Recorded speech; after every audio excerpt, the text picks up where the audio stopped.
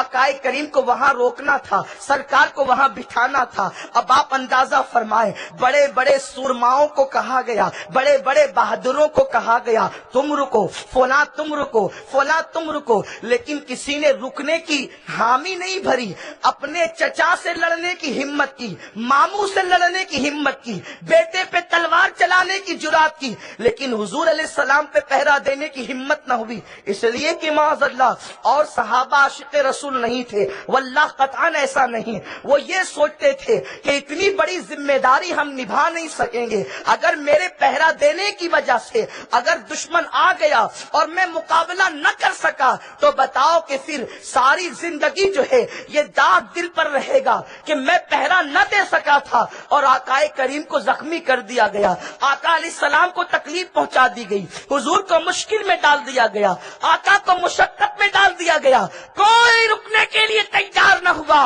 اس وقت ہم ایک دوسرے کا چہرہ تکتے تھے کہ کون رکے گا، اس میں صدیق اکبر نے کہا میں رکوں گا اور میں پہرا دوں گا۔ میرے پیارے آقا صلی اللہ علیہ وسلم کے پیارے دیوانوں، صدیق کی شجاعت کا یہ عالم ہے۔ تو بہرحال عرض یہ کر رہا تھا کہ صدیق اکبر نے جو ہے آقائے کریم کی شان بیان کی، آقائے کریم کی عظمت بیان کی، حضور کے مراتب بیان کیے، اور اس کے بعد جب پتھر برسنے لگے اور لاٹھیاں برسنے لگی تو صحابہ حضور کو سنبھال کر نکال لیے۔ ابو بکر کو بہت مارا گیا۔ اس سے پتہ چلا صدیق خطیبوں کو ذوق دے رہے ہیں، صدیق خطیبوں کو درس دے رہے ہیں۔ او مختلف عنوان کی اچڑ پٹ لگانے والوں، سب سے عظیم عنوان وہ ہے جو سارے عناوین کی جان ہے، اس کو شان مصطفیٰ کہتے ہیں۔ ہر عنوان کی عظمت اپنی جگہ ہے، لیکن عظمت رسول کا عنوان چھوڑ کر جو عنوان بھی بولو گے ناقص رہے گا۔ یہی ایک عنوان وہ ہے جو انسان کے ایمان کو مکمل کر دیتا ہے، انسان کے ایمان کی تکمیل کر دیتا ہے۔ آج نماز کے عنوان پہ گفتگو تو ہوتی ہے، لیکن عظمت رسالت کو چھوڑ دیا جاتا ہے، روزے کے ذوق دلائے جاتے ہیں، لیکن عظمت رسول بتائی نہیں جاتی۔ نتیجہ یہ ہے کہ نمازیں اور روزے تو رہ گئے، لیکن دل میں عظمت مصطفیٰ نہ ہونے کی وجہ سے اب وہ نمازیں اٹھک بیٹھک کے سوا کچھ نہیں رہ گئی، اور جہاں عظمت رسول کے نام پہ جلسے بھی ہوتے ہیں، سیرت النبی کے نام پہ جلسے بھی ہوتے ہیں، وہاں پر بس یہی باتیں بتائی جاتی ہے۔ آقا نے بڑھیا کا بوجھ اٹھایا، سرکار نے اپنے گھر میں جھاڑو دی، آقا کریم نے نالین درست کر لی۔ نادان یہ ساری چیزیں تو میرے رسول نے کی، ذرا یہ بھی تو بتا دے کہ انہوں نے اشارہ کیا تو چاند ٹکڑے ہو گئے، ذرا یہ بھی تو بتا دے انہوں نے اشارہ کیا تو سورج پلٹ کر کے آ گیا، ان کی انگلیوں سے پانی کے چشمے جاری ہو گئے، انہوں نے آواز لگائی تو جابر کے مردہ بچے دوڑتے ہوئے آ گئے، ذرا یہ بھی تو کہہ دے انہوں نے اشارہ کیا تو اللہ اکبر کنکریوں نے کلمہ پڑھ لیا، قربان جائیں۔ اللہ امام یوسف نبہانی فرماتے ہیں آقا کریم نے ایک لقمہ اٹھایا، لقمہ حضور علیہ السلام کے ہاتھوں میں تسبیح کرنے لگا، کبھی محسوس بھی کیا آخر لقمے نے حضور کے ہاتھوں میں تسبیح کیوں کیا؟ اس لیے کہ جب انسان کسی اونچے مقام پر پہنچتا ہے تو وہ اللہ کی تسبیح کرتا ہے اور یہ شکر کرتا ہے کہ میں کتنی بلندی پر آ گیا۔ خدا کی قسم لقمہ میرے نبی کے ہاتھوں میں آ کر خدا کی تسبیح کر رہا ہے کہ مولا تو نے مجھے کتنا اچھا ہاتھ عطا کر دیا اور مجھے کس کے لیے تو نے منتخب فرما دیا۔ تو یہ ساری چیزیں آقا کریم کی عظمت ہے، عظمت مصطفیٰ کے بغیر ایمان کا تصور نہیں کیا جا سکتا۔ اس لیے میرے پیارے آقا صلی اللہ علیہ وسلم کے پیارے دیوانوں، صدیق اکبر خطبہ کو مزاج دے رہے ہیں، اگر بولنا ہے تو آقا کی عظمت پر بولو، حضور کی شان پر بولو، حضور کے مراتب پر بولو۔ میرے پیارے آقا صلی اللہ علیہ وسلم کے پیارے دیوانوں، اللہم صلی علی سیدنا مولانا محمد معدن الجود والکرم والیہ الکرام اجمعین، صلاۃ و سلام علیک یا جد الحسن والحسین۔ عرض یہ کر رہا تھا جب صدیق اکبر رضی اللہ تعالیٰ کو بہت مارا گیا اور وہ مردہ سمجھ کر صدیق اکبر کو چھوڑ کر چلے گئے تو صدیق اکبر کے قبیلے والے صدیق اکبر کی محبت میں نہیں بلکہ قبیلے کی غیرت کی بنیاد پر ابو بکر صدیق کے پاس آئے اور ان کو اٹھا کر لے گئے، گھر میں رکھا، اور گھر میں رکھنے کے بعد آپس میں گفتگو کرنے لگے یا تو ابو بکر کا انتقال ہو جائے تاکہ ہم تلواریں نکال کر پھر ان سب سے مقابلہ کریں، یا تو پھر یہ ہوش میں آ جائے تاکہ پھر ہم اپنے اپنے گھروں کو لوٹ جائیں، قربان جائیں۔ قبیلے کے لوگ ارد گرد کھڑے ہیں۔ بہت دیر کے بعد جب صدیق اکبر کو ہوش آتا ہے تو لوگ صدیق اکبر کی خیریت پوچھتے ہو، ابو بکر کیسے ہو؟ صدیق اکبر کوئی جواب دینے کی بجائے کہتے ہیں پہلے یہ بتاؤ میرے آقا کیسے ہیں، میرے سرکار کیسے ہیں؟ قبیلے والوں کو غصہ آیا، ہم تو اس کے لیے اتنی دیر سے یہاں کھڑے ہیں اور یہ تو کسی اور کی محبت میں گرفتار ہے۔ غصے سے چلے گئے اور اس کے بعد جب سب چلے گئے، ماں آخر ماں ہوتی ہے، ماں کی ممتا بڑی عظیم ہوا کرتی ہے۔ ماں نے کہا بیٹے دودھ پی لے۔ صدیق اکبر نے کہا ماں جب تک کہ اپنے آقا کا چہرہ نہیں دیکھوں گا اس وقت تک نہ میں کچھ کھاؤں گا نہ کچھ پیوں گا۔ میں تم سے پوچھنا چاہتا ہوں یہ عشق رسول کیسا عظیم عشق رسول ہے، یہ محبت رسول کیسی عظیم محبت ہے کہ بے ہوشی کے بعد ہوش آتا ہے تو لوگ پانی مانگتے ہیں، لوگ کھانا مانگتے ہیں۔ صدیق میرے رسول کا چہرہ دیکھنا چاہتے ہیں، آقا کا دیدار کرنا چاہتے ہیں، کیوں نہ ہو؟ کیونکہ صدیق اکبر کی تمنا یہ ہے۔ ایک دن عرض کیا تھا یا رسول اللہ مجھے 3 چیزیں بہت پسند ہیں، جس میں سے پہلی چیز یہ ہے کہ نگاہیں میری اور چہرہ آپ کا ہو، میں دیدار کرتا رہوں، میں آپ کے رخ بددعا کو تکتا رہوں۔ صدیق اکبر نے ماں سے کہا ماں میں اپنی آقا کو جب تک دیکھ نہیں لیتا اس وقت تک کہ میں کچھ کھاؤں گا پیوں گا نہیں۔ ماں نے کہا ٹھیک ہے لیکن کیسے پتا چلے کہ تیرے محبوب کا حال کیا ہے؟ آپ نے فرمایا عمر کی بہن ام جمیل بنت خطاب کو بلاؤ۔ ان کو بلا کر کے لایا گیا۔ حضرت صدیق نے ان سے پوچھا آقا کیسے ہیں؟ تو انہوں نے آنکھوں کا اشارہ کر کے والدہ کی طرف کہا تو کہا کوئی فکر کی بات نہیں، یہاں سے بات باہر نہیں جائے گی۔ پھر انہوں نے بتایا کہ حضور دار ارقم میں خیریت سے ہیں۔ صدیق نے فرمایا مجھے لے کر کے چلو۔ ماں کے سہارے اور ام جمیل کے سہارے سرکار صدیق اکبر آقا کریم صلی اللہ علیہ وسلم کی طرف بڑھے۔ اللہ اکبر، جیسے صدیق اکبر دار ارقم کی طرف بڑھ رہے تھے، آقائے کریم اٹھ کر کے کھڑے ہو گئے اور سرکار نے فرمایا یار کی خوشبو آ رہی ہے، اور آقائے کریم دار ارقم کے دروازے تک کے آئے تو دیکھا کہ صدیق اکبر ماں کے اور ام جمیل کے سہارے سے تشریف لا رہے تھے۔ میرے سرکار نے آگوش پھیلا کر ابو بکر کو اپنے گلے لگا کر فرمایا ابو بکر کیسے ہو؟ تو صدیق کا جواب یہ تھا یا رسول اللہ آپ سلامت ہیں، میرا سب کچھ سلامت ہے۔ میرے پیارے آقا صلی اللہ علیہ وسلم کے پیارے دیوانوں، یہ صدیق اکبر کی ذات ہے، وہ ابو بکر صدیق۔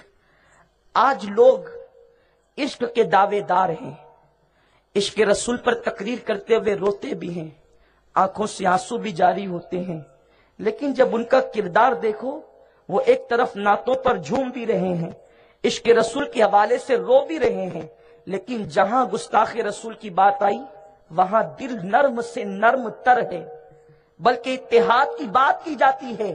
میرے پیارے آقا علیہ السلام کے پیارے دیوانوں، صدیق کا مسلک یہ ہے کہ جس نے رسول کی شان میں ادنا سی توہین کر دی، اگر باپ بھی ہے تو اس کی بھی رعایت نہ کی جائے۔ طبرانی کی روایت ہے وہ دبلا پتلا وجود رکھنے والے ابو بکر ایک مرتبہ آستین چڑھا کر حالت غصے میں تھر تھر کانپتے ہوئے آقائے کریم کی بارگاہ میں پہنچے۔ اس حکایت کو روافظ نے بھی اپنی کتابوں میں لکھا طبرانی کے حوالے سے۔ آستین چڑھی ہوئی انداز تو دیکھیں، آستین چڑھی ہے، وجود غصے سے تھر تھر کانپ رہا ہے، آقائے کریم کی بارگاہ میں حاضر ہیں۔ میرے سرکار نے پوچھا ابو بکر یہ حلیہ بنا کر یہاں کیوں آئے ہو اور غصے سے تھر تھر کانپ رہے ہو؟ وجہ کیا ہے؟ صدیق کہتے ہیں بڑے ادب کے ساتھ یا رسول اللہ وہ میرا باپ ہے نا عثمان ابو قحافہ، آقا میں نے اس کو جو ہے وہ گھونسا مارا اور وہ بے ہوش ہو کے زمین پہ گر پڑا۔ آقا نے فرمایا باپ کو کیوں مار کے آئے ہو؟ صدیق کہتے ہیں یا رسول اللہ آج اس نے آپ کی شان میں نازیبا کلمات کہہ دیے، مجھ سے برداشت نہیں ہوا، میں نے اس کے منہ پہ مکہ مارا۔ آقا یا تو دو میں سے کوئی ایک کام کر دیں، اس کے لیے ہدایت کی دعا کر دیں، یا پھر مجھے اجازت دے کہ میں اس کو قتل کر دوں، کیونکہ مجھے باپ نہیں چاہیے، مجھے اللہ کا حبیب چاہیے۔ آپ غور تو فرمائیں ابو قحافہ نے کیا کہا تھا؟ بس ایک جملہ، کیا سب کچھ چھوڑ کر محمد کے پیچھے گھومتا رہتا ہے؟ بس اس ایک جملے کو نازیبا سمجھ کر صدیق اکبر نے باپ کے منہ پہ گھونسا مار دیا۔ یہ صدیق اکبر کا عشق رسول ہے، اور بتا دیا کہ عشق مصطفیٰ تولا بے تبرہ نیست ممکن۔ مجدد الفسانی نے اپنے مکتوبات میں فرمایا کہ محبت نفرت کے بغیر مکمل ہو ہی نہیں سکتی، عشق مصطفیٰ کی تکمیل اس وقت تک نہیں ہوگی جب تک کہ دشمنان رسول سے دور نہ رہا جائے۔ اسی لیے امام اہل سنت فرماتے ہیں دشمن احمد پہ شدت کیجئے، ملحدوں کی کیا مروت کیجئے، غیظ میں جل جائے بے دینوں کے دل، یا رسول اللہ کی کثرت کیجئے، شرک ٹھہرے جس میں تعظیم حبیب، اس برے مذہب پہ لعنت کیجئے۔ میرے پیارے آقا صلی اللہ علیہ وسلم کے پیارے دیوانوں، وہ باپ کے منہ پر مکہ مارنے والا یہ کہہ کر کہ اللہ اکبر مجھے باپ نہیں رسول پاک چاہیے، آپ اندازہ تو فرمائیں اس کا عشق رسول کتنا عظیم ہوگا۔ لیکن وقت کی ستم ظریفی دیکھیے، حالات کا بدلاؤ دیکھیے، مشق شدہ تاریخ دیکھیے، آج اسی ابو بکر پر تانا لگایا جاتا ہے، اسی صدیق کو گالیاں دی جاتی ہے کہ اس نے اہل بیت کا حق مارا، اس نے فدق لے کر کے ظلم کیا، اور پھر یہ داستانیں بک بک کر کے عوام کو گمراہ کیا جاتا ہے، اہل بیت کے ماننے والوں کو بدگمان کیا جاتا ہے۔ سنو، صدیق اہل بیت کا حق مارنے والا نہیں بلکہ احتجاج تبرسی میرے پاس موجود ہے۔ علامہ تبرسی کہلانے والا شخص احتجاج تبرسی میں خود لکھتا ہے کہ اللہ اکبر، ایک مرتبہ کوئی آیا اور آنے کے بعد کہنے لگا اے ابو بکر تم نے فاطمہ کو وہ حدیث فدق کے حوالے سے جو سنائی، وہ سن کر فاطمہ تم سے ناراض ہو گئی اور اب وہ تم سے ناراض رہتی ہے۔ ظاہر سی بات ہے کہ ہر انسان کے ارد گرد کچھ لوگ بڑوں کے ارد گرد حالہ بنانے والے ہوتے ہیں اور غلط باتیں پہنچانے کی کوشش کرتے ہیں، لیکن صدیق وہ تھے کہ کسی کا حالہ ان کو غلط فہمی میں مبتلا نہیں کر سکتا تھا. جیسے ہی صدیق اکبر کو کہا گیا کہ فاطمہ تم سے ناراض ہو گئی، اور وہ فاطمہ کون فاطمہ جس کے بارے میں میرے رسول نے فرمایا، بخاری شریف کی حدیث ہے، الفاطمہ تو بدغت منی، فاطمہ میرے جگر کا ٹکڑا ہے. ایک مقام پر فرمایا فاطمہ جس سے راضی ہو گئی اس سے خدا بھی راضی ہو گیا، فاطمہ جس سے ناراض ہو گئی اس سے خدا بھی ناراض ہو گیا. اللہ اکبر. صدیق اکبر نے سنا کہ کہنے والا کہہ رہا ہے کہ سیدہ کائنات ناراض ہو گئی، شہزادی کونین ناراض ہو گئی. تبرسی لکھتے ہیں کہ صدیق اکبر کی چادر زمین پہ رکھی ہوئی تھی. صدیق اکبر نے چادر اٹھائی اور چادر اٹھا کر کے گلے میں ڈالا، اور گلے میں ڈال کر کے یوں کیا، اپنے شانے پر ڈالا. یہ انداز اس زمانے میں بڑی عاجزی کا تھا، بلکہ اس طور پر چادر اس زمانے میں بہت عاجزی کے طور پہ ڈالی جاتی تھی. صدیق نے یوں ڈالا، اسی لیے صوفیاء کرام نے بھی اس طرح چادر ڈالنے کو جو ہے وہ عاجزی کی علامت قرار دیا ہے اور انکساری کی علامت قرار دیا ہے. بلکہ صوفیاء یہاں تک فرماتے ہیں یوں چادر ڈالو تو لا کی شکل بن جاتی ہے، اور لا سے مراد یہ ہے کہ ہم تم سب سے نا امید ہو گئے، اب تم سے کوئی امید نہیں. اب امید ہے تو اللہ رب العزت سے امید ہے، مخلوق سے کوئی امید نہیں، ساری امیدیں خالق سے ہے. میرے پیارے آقا علیہ السلام کے پیارے دیوانوں، یوں چادر ڈال کے فرمایا چل تو. اللہ اکبر. اس کے بعد سیدہ کے گھر تک گئے، دروازے پہ دستک دی، مولا کائنات کی آواز سنی. کون؟ ارشاد فرمایا میں ابو بکر ہوں. دروازہ کھلا تو مولا کائنات چونکہ ادب کرتے تھے، احترام کرتے تھے، جن کے ابتدا میں نمازیں پڑھتے تھے، جن کے ہاتھ پر بیعت کی تھی، صدیق کو اپنے دروازے پر پا کر کہتے بھائی ابو بکر کیا بات ہے، اس وقت کیوں آئے ہو؟ صدیق نے فرمایا مجھے سیدہ سے گفتگو کرنی ہے، اگر آپ اجازت دے تو. سیدہ پردے میں ہوئی. صدیق اکبر نے کہا شہزادی کونین میں نے سنا ہے کہ میں نے آپ کے بابا جان کی حدیث آپ کو سنائی تو آپ مجھ سے ناراض ہو گئی. سیدہ نے کہا نہیں تو میں آپ سے ناراض نہیں ہوئی. پھر صدیق اکبر کے جملے سنو اور اہل بیت کی محبت ان کے دل میں دیکھو. صدیق اکبر کے جملے یہ ہیں، ارشاد فرماتے سیدہ جیسے میں تمہارے باپ کا غلام تھا آج ویسے ہی میں تمہارا غلام ہوں، میں تمہارا بردہ ہوں بردہ، میں تمہارا غلام ہوں غلام. اگر سیدہ کو پیسوں کی ضرورت ہے تو میری اور میری اولاد کی جان آپ کے لیے حلال ہے، مجھے بازار میں لے کر کے چلو اور غلام کی حیثیت سے بیچ دو. جتنے پیسے آپ پر اور آپ کی اولاد پر یہ پیسے حلال ہے، کیونکہ میں آپ کا اور آپ کے بابا کا غلام ہوں. یہ اعلان کرنے کے بعد بھی اگر کوئی کہے کہ صدیق اکبر نے اہل بیت پہ ظلم کیا، اور پھر معاذ اللہ کوئی یوں کہے کہ ہم تو صدیق اکبر کو اس لیے رضی اللہ عنہ نہیں کہتے کہ ہم علی کی اولاد ہیں، اور علی کی اولاد ہونے کی وجہ سے ہم صدیق کو رضی اللہ عنہ اس لیے نہیں کہتے کہ معاذ اللہ انہوں نے سیدہ کا حق غصب کیا تھا. میں پوچھتا ہوں شرم کرو، جس علی نے جس صدیق کے پیچھے نمازیں پڑھ کے جنہیں اپنا امام مانا ہو، کیا علی سے زیادہ لوگوں کو آج سوچ آ گئی؟ وہ اہل بیت کا ایسا محب تھا جسے صدیق اکبر کہتے ہیں. ایک مرتبہ عصر کی نماز پڑھ کے مولا علی کے باہر نکلے، مولا علی کے ساتھ جب باہر نکلے مسجد کے تو امام حسن کھیل رہے تھے. امام حسن کو دیکھا تو کہنے لگے حسن تو علی کے جیسا نہیں بلکہ تو میرے محبوب مصطفیٰ کے جیسا ہے. اور یہ کہہ کر اپنے کاندھے پر اٹھا لیا اور مدینہ منورہ کی گلیوں میں لے کر ٹہلنے لگے. کسی نے کہا ابو بکر کیا کر رہے ہو؟ فرماتے تعجب کیوں کرتا ہے کہ میں کیا کر رہا ہوں؟ جو میں نے اپنے محبوب مصطفیٰ کریم کو کرتے دیکھا ہے وہی میں بھی کر رہا ہوں. یہ صدیق اکبر رضی اللہ تعالیٰ عنہ کا مزاج ہے. تو میرے پیارے آقا علیہ السلام کے پیارے دیوانوں، کہیں اہل بیت کی گستاخی، کہیں صحابہ کی گستاخی میں معاذ اللہ عوام کو جھونکا جا رہا ہے. یاد رکھیں ہمیں تو اہل بیت اور صحابہ دونوں کی محبت پلائی گئی ہے. اسی لیے تو ہمارے امام کہتے ہیں اہل سنت کا ہے بیڑا پار اصحاب حضور. کہیں صحابہ کے نام کا دعویٰ ہے اہل بیت سے دشمنی، اور کہیں اہل بیت کا نعرہ ہے اور صحابہ سے دشمنی.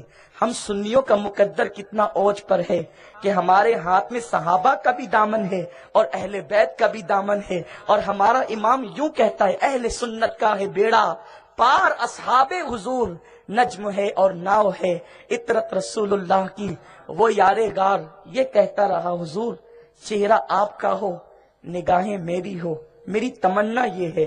میرے رسول نے کیسی تمنا پوری کی. ابو بکر تو میرا چہرہ تکنا چاہتا ہے, ٹھیک ہے, مزار میں اتنے قریب سلاؤں گا کہ قیامت تک تو مجھے دیکھتا رہے گا, میں تجھے دیکھتا رہوں گا. صدیق اکبر کو یہ مرتبہ میرے سرکار نے عطا کیا. تو میرے پیارے آقا علیہ السلام کے پیارے دیوانوں, افسوس بڑی معذرت کے ساتھ علماء مشائخ کی موجودگی میں کہتا ہوں, غلطی ہوگی تو اصلاح کریں گے. ہم غوث پاک کی 11ویں تو ہر مہینہ مناتے ہیں, غریب نواز کی 6ٹھی تو ہر مہینہ مناتے ہیں, بزرگوں کے تہوار, اولیاء اللہ کی نیاز اور فاتحہ تو کرتے ہیں.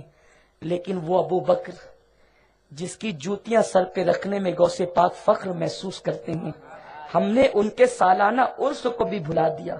22 جمادی الاخر آتی ہے اور آ کر کے چلی جاتی ہے, ہمارے گھروں میں فاتحہ تک نہیں ہوتی. کتنے افسوس کی بات ہے.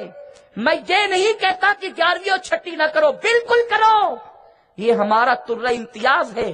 لیکن وہ صدیق جو کبھی میرے حضور کے آگے چلتے کبھی پیچھے چلتے, جس کی ایک رات کی ایک نیکی فاروق اعظم کی ساری زندگی کی نیکی کے برابر ہے. وہ صدیق اکبر جس کو میرے رسول نے فرمایا اللہ نے ابو بکر کو رضوان اکبر عطا فرما دیا. رضوان اکبر کیا ہے؟ شیخ ابو طالب مکی رحمت اللہ علیہ سے پوچھا گیا رضوان اکبر کیا ہے؟ فرماتے ہیں جنت میں لوگوں کو کسی کو ایک مرتبہ اللہ کا دیدار ہوگا.